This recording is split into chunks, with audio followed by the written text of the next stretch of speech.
Hey, what's up, folks? Welcome back to Football Theory. I'm lifetime Longhorn Rod Babers. Pleased to be joined by my good friend, esteemed colleague, and fellow football theorist, Jeff Howe. This edition of Football Theory brought to you by accomplished Austin realtor Laura Baker. We'll tell you more about her coming up a little bit later on. But first, let's get into it, Jeff. What is the topic I want to get into is the Sark screen game. The Sark is known as a screen king, right? He's one of the best screen game designers in all of football, period. Especially at the college football level, runs a lot of screens, wide receiver screens, tight end screens, running back screens. But this particular season, this past season, I felt like because the running game suffered and the screen game is considered an extension of the running game, and the screen game also suffered for some of the same reasons, specifically to the running backs. Like we'll talk about overall the screen game in 2025 and what we expect from it in 2026. But I feel like the running backs did not have the same level of explosivity in the screen game that we've seen in previous years from Sark. So here's the stat that I want to start out with. It was and I went back and looked as far as I could go look, as far as Pro Football Focus would allow me in 2014. It was tied for the lowest amount of screen targets. Sark was tied for the lowest amount of screen targets to running backs in 2025 that I could find, going all the way back to 2014. Now, the NFL does not keep track. I didn't get the NFL number. I will say that when it's time in the NFL. But I would assume he had Devontae Freeman, Tevin Coleman, two of the most prolific receiving running backs in the league. I'm going to assume that he had a really high number there, but I did not get that. But in college, as a play caller, it is tied for the lowest number of screen targets to running backs, got 12 of those total, according to PFF from last season. So to me, and then you look at the screen rate to wide receivers, it was his highest screen rate to wide receivers since he's been at Texas too. Yeah. Close to 70% of all your screens basically went to wide receivers. So he lost faith in the running backs in the screen game for some reason. And well, it may be the same reasons, honestly, that he kind of lacked the explosivity in the running game overall.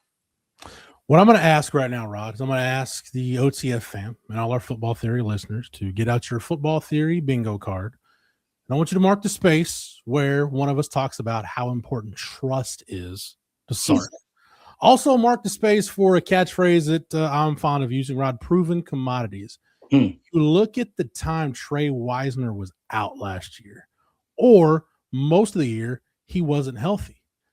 Sark, there were times, Rod, big chunks of the season where he didn't have a proven commodity that he trusted at running back.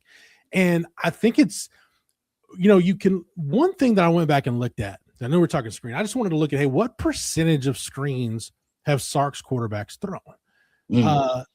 Casey Thompson, and when Sark's been at Texas, I didn't go back to Bama or SC, but since Sark's been at Texas, Casey Thompson was a little bit over 21% screen rate in 2021 because you had Worthy and obviously Bijan. Screen was almost a quarter of your offense was screen. Yep. You realize Quinn Ewers was never over 20% screen rate any year. He was QB1 at Texas. And Arch was just a hair over 20 last year. So last year, they actually threw more screens than they have before. But I think that goes back to in terms of percentage by QB1. But last year, again, I go back to proven commodities. How many times was it a screen to Wingo or getting Mosley involved in the screen game or DeAndre Moore? Because Sark trusted those guys. I think unless he had a healthy Trey Wisner, he just didn't trust the personnel he had at running back. And the further away we get from it, and I'll credit of all the OTF staff members, I'll credit Bobby Burton with it. Rod, you may have said it, but I remember Bobby made a really big deal about it. How much the offense was going to miss Jaden Blue last year as a pass receiver. They never filled that void that Jaden Blue left. Now, sure, we'll get to it here in a second. The good news is you went to the portal and got two very, very capable receiving backs in the portal with Hollywood Smothers and Relief Brown. So maybe you could get back to it. But yeah, remember how effective like Jaden Blue was, and not just in the screen game, but the pass game period. Jonathan Brooks was great in the screen game. Bijan's great at pretty much anything he does, but he was really good in the screen game. Texas really missed that element last year. Yeah, to your point about Ryan Wingo, He was third in receiving yards on screens. We talk about by overall fourth in yak on screens, 373. He was really good. If you go take basically isolate the sample size to receivers, wide receivers. These are wide receivers. All right, so I isolated wide receivers with at least 10 screen targets. He was sixth in yards per reception on screens, fifth in yak per reception on screens, 11th in yards per route run. He's one of your best screen targets in all of college football, actually. Yeah. And Sark figured that out and was like, you know what? Hell, man. I actually like that about him. He was being stubborn about. When I talk about Sark needs to be stubborn, play the hits. He played the hell out of that hit. I mean, it was the same one over and over. That screen, that wingo wide receiver screen early on. He packaged it differently, but he was stubborn about it. And that was your best weapon in the screen game. And I do think like I said, the wide receiver screen game actually still was okay. Because you said you had Moore, you had Mosley. It was the running back screen game that I think that you lost a variety in the screen game, which is also going to make you predictable. So you ain't got the running backs in the screen game. It's going to make you predictable. According to Pro Football Focus in 2024, now you played a lot more games in 2024 too. We're talking about over 40 screens to running backs. Yeah. Like you don't need targets to running backs. That's because that shows you had way more variety in your screen game. And I think also it made you more unpredictable in your screen game too. And so you said Sark, that's almost a quarter of his offense. And it was early on, but I think when you look at it overall, you're talking about 20% of your offense probably just throwing it out there for Sark. That's a big part of your offense to disappear or at least to become ineffective if the running backs aren't keeping up their end of the bargain. Well, I'll go a step further, Rod. I think I'm glad we're having this conversation because, again, we look at how do you improve from 25 to 26. I think the screen game is kind of a microcosm of just how limited the offense was last year, especially early on while Arch was getting his feet underneath him. And, I think you go back and look at it, like the changes they made, there were two big changes late in the year that I think really helped. Obviously, and I think both of them helped Arch. I think one was kicking A.J. Milwee back upstairs, which you did for the Mississippi State game, which I don't think it's any coincidence that the second half of that game was when we talk about, and that's really when it started to come together for Arch. I think Sark having a pair of eyes up in the booth that he trusts, I think makes him a better play caller. I think the other change you made, obviously, we talked about it, and you kind of just lucked into it, really. But when Cole Hudson was coming back off the injury, you had an even bigger hole at left guard. It's like, well, Connor Robertson's played decently well. Let's just move Cole Hudson to left guard and see if it works. I mean, at that point, you're just throwing stuff at the wall and seeing if something sticks. And that offensive line combination stuck with Connor Robertson at center and Cole Hudson at left guard. And I think the screen game is a microcosm because you know what else you didn't have, Rod? You didn't have the tight end screen. Now, I have a love-hate relationship with the tight end screen, but between Jatavian Sanders and Gunnar Helm, and Sark's offense has got really good at running the tight end screen and making it work. So, yeah, you didn't have the running back screen game. You didn't have even the threat of the tight end screen game. So, yeah, a really big chunk of your offense, the extension of your run game was kind of like your run game. It was really limited, and unless you could just somehow kind of call your way into a big play at the right time, you were on the struggle bus for a decent part of the year. Yeah, that's a good point in terms of it being a microcosm of the larger issues in the run game. I think something Texas upgraded with, and they admitted this, right? They need to be more athletic on the interior of the offensive line. I think that affects your screen game a little bit, especially your running back screen. Yeah. I think that's a big point, especially what Sark does with all the misdirection. And you talk about all the time, he likes to pull offensive linemen, even in play action situations. That I think can also affect your screen game, having the lack of athleticism on the offensive line, getting those guys out in space. Now you're going to be more athletic in the interior. That may be something also that boosts the running back element of the screen game. I like that. There was a clip circulating online because this week, I believe it was on Wednesday, Casey Studdard celebrated a birthday. Oh, man. It was a clip from a 2006 game in Lubbock against Texas Tech where they threw a tight end screen. It was almost like a throwback screen to Jermichael Finley.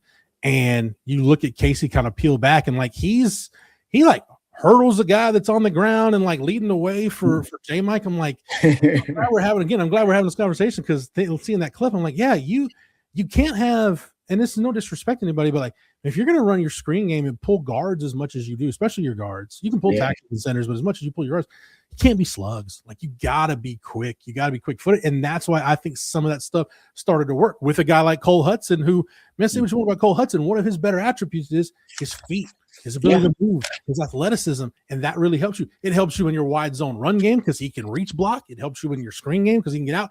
So that, to me, I think is another positive, Rod. You look, hey, moving Brandon Baker to the inside. A guy that relies more on I'm not going to say finesse, but relies more on his athleticism than he does brute strength. We'll see what happens with Lawrence Seymour, but this is one of those areas where I think Brandon Baker, because of his athleticism, I think he could really shine in the screen game. The one difference between previous Sark offenses and this one, like we talked about it, this should be Sark's best RPO offense. I don't know how much the tight end screen game you're going to use, and quite frankly, I don't know how much of it you're going to need. Because you can be so diverse with your screen game, with your receivers and your backs. One other aspect we haven't talked about, Rod, and again, like, there's certain guys that have a natural feel for the screen game. Like, think about the best ones we've seen at Texas. Like, not just saying this because Coach Shipley's part of the OTF staff, but like Jordan Shipley, one of the best I've ever seen in the screen game. Quan Cosby, one of the best I've ever seen in the screen game. Lil Jordan Humphrey, Kwame Cavill. Guys that you look at their high school backgrounds, like Jordan Shipley played DB in high school. Quan Cosby played all over the field in high school. Lil Jordan Humphrey was a running back. Kwame Cavill came to Texas as a linebacker. Those guys knew how to play to and through contact. So do you have some of those guys? I think Emmett Mosley's one of those guys. But what we haven't talked about, now you've got that Xavier Worthy screen element back. You've got it not only with Wingo, but you got it with Jermaine Bishop. What can you do with Jermaine Bishop in the screen game? And with your backs, I think you've got kind of that old school screen game. You've got your flares, your swings, all kinds of different stuff you can do with the backs. And, we talked about the ability to get back in the pony package with how diverse you are at running back. So you got so many ways to attack people, Rod. I don't think you really need the tight end screen game. It's one of those things that, like, it's almost like that screwdriver you got in the toolbox that you never use, but then you're working on that one job where you're like, man, where Phillips said, I just need it for this one job. That may be like Nick Townsend in the screen game, because I think he's athletic enough and versatile enough and physical enough to where you can have Nick Townsend in the game to run your base offense, do what you need to do. But he's also athletic enough. Yeah, get him out. The upside to where you can maybe catch somebody off guard using Nick Townsend in the screen game. Yeah, no, I like that. That could be that great tendency breaker because, like you said, you don't need them. You're going to have a lot of weapons in the screen game now. Bringing in Raleek Brown. I did look up Raleek Brown a little bit and got Hollywood Smothers, and you talked about obviously Ryan Wingo's been good in the screen game, and I think Jermaine Bishop's going to be much like Xavier Worthy. I'm glad you brought him up in the screen game. But Raleek Brown, I looked him up. He is tied. He was actually, in terms of running back targets in the screen game, he was top 5 in running back targets in the screen game. 15th in receptions in the screen game. Didn't get good ROI though.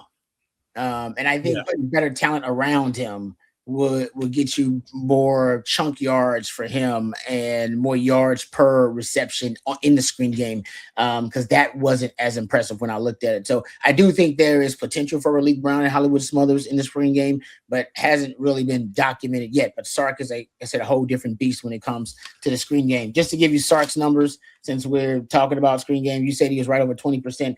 I went and looked it up. Like, where does that put Sark? He was top 20 in the FBS, top 10 in the Power 4. So he's right there among the screen kings, if you will. Arch's 90 attempts was 9th the most in the FBS.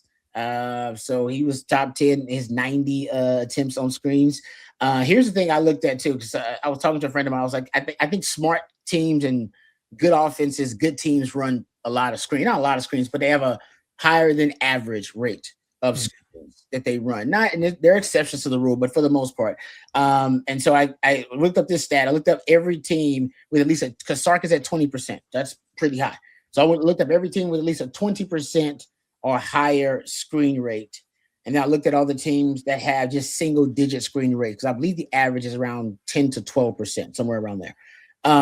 There are 17 teams that ran screens, this is all FBS, of 20% rate or higher. 11 of them had winning records, 63% win percentage. 4 of them had double-digit wins. 9 of them had 9+ wins. There were 22 teams with single-digit screen rates, 42% win percentage, 8 winning records is all. Only 1 double-digit win team. and 2 9+ win teams among those 22.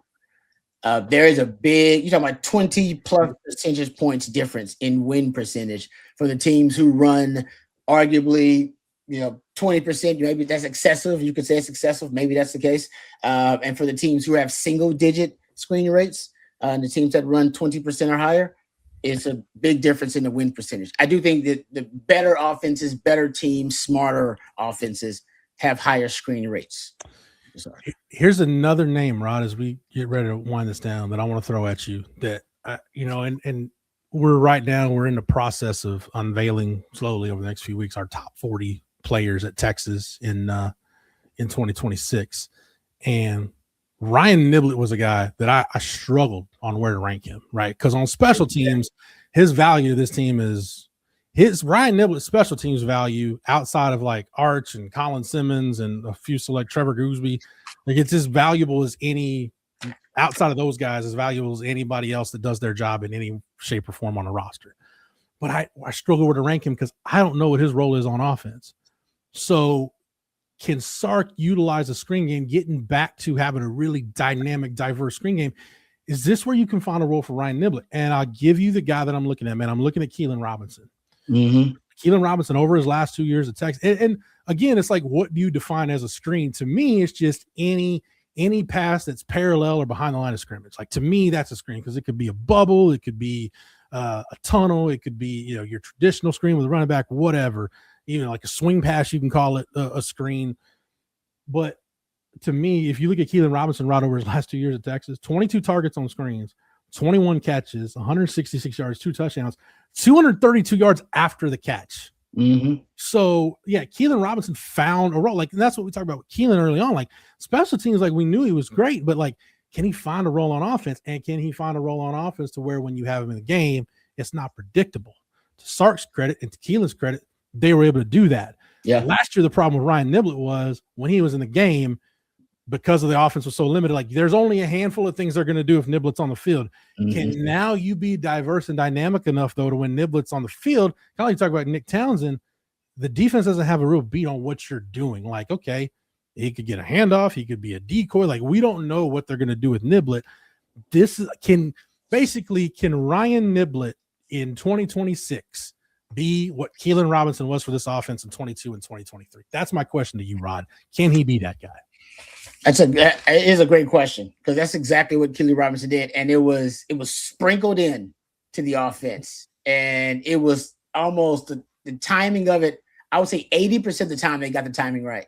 When they sprinkled, like when Sark called that Keelan Robinson play, I want to say he got it right like 80% of the time. He knew exactly how to use him. That was not the case for Ryan Niblett last year. No, they did not. I don't even know if they had a 10% success rate when they had Ryan Niblett in that role. He was fantastic. He was amazing as a return man, but not necessarily as a boutique weapon for Sark to sprinkle in. And maybe that's got more to do with the lack of overall offensive firepower last season because they just weren't explosive. Your most explosive runner was Arch Manning. And when I say that, people think I'm just being, he just throwing it out there. Like, no. Go look at the team leaders in 10+, 20+, 30+, 40+, 50+, 60+ yard runs. It's Arch. So I'm not just throwing it out there. That's not, Robbie says he's explosive. No. He literally was your most explosive rusher last year. It's funny too because we're kind of, I don't want to veer off too far to a different conversation, but like going into the year, we talked about with CJ Baxter's health last year. Like, hey, can CJ Baxter come back, mid to late season and kind of be your closer? No, Arch was your closer. Like you think about the Oklahoma game, you think about the A&M game, the Citrus Bowl against Michigan. Like when you needed a big run, like similar like what Jonathan Brooks was in 2023, you needed a big run to close out a game. Yeah, and part of that was Trey Weiser was banged up, but yeah, you went to Arch in those situations. Arch was your closer, so yeah, as fun as it is to watch Arch run football and as dynamic as he is to use athleticism, that I borrow the Brian Harsin term again. Mark this on your bingo card, everybody. Those silver bullets Brian Harsin used to talk about. That's what Arch's runs need to be. They need to be things that like, hey, we've held it back this long. Now let's go for the kill shot. Let's call this, naked boot or this zone read where they haven't been paying attention to quarterback run all game, and now let's get them with it. I know it's getting a little bit away from what we're talking about, but again, it just goes back to part of the reason why the Keelan Robinson thing worked. Because it was that. Yeah, you had that role for him, but you were so dynamic on offense. Yeah. You were so diverse. You couldn't key. Why are you going to key in on Keelan Robinson, and Xavier Worthy, and A.D. Mitchell, and Jatavian Sanders, and Jonathan Brooks? All these guys are on the field. All this NFL talent on the field. I can't focus too much attention on Keelan Robinson. That's where you need to help Ryan Niblett a little bit if you want him to have a role where that's so much other stuff to worry about. We can't focus too much attention on Niblett because then we're one-on-one with Cam Coleman or Wingo, or you've got Smothers or Malik Brown on a wheel route or something, and then we're in one-on-one coverage, and we're losing the battle at that point if you're the opposing defense. Totally agree. All right, let's get to our sponsor, Football Theory, brought to you by accomplished Austin realtor Laura Baker. Laura and the Andy Allen team at Keller Williams can handle all of your real estate needs in the Austin area. Laura is not only a diehard Longhorn fan, but a long-time Austin real estate expert. So if you have any concerns or questions regarding real estate in the Austin area, please don't hesitate. Reach out today, 512-784-0505. That's 512-784-0505. Thank you very much to Laura Baker and her team for being a part of our team here at On Texas Football. Thank you, Jeff. Great stuff as always. Appreciate Matthew behind the scenes. He's the real MVP. For Jeff, for Matthew, I'm Lifetime Longhorn Rod Babers. Until next time, hook 'em horns. Hey guys, Blake Monroe here from Coffee and Football. YouTube thinks that you're going to like this video right here. And if the algorithm knows ball, it's a good one. So go check it out. And then don't forget, hit that like and subscribe button.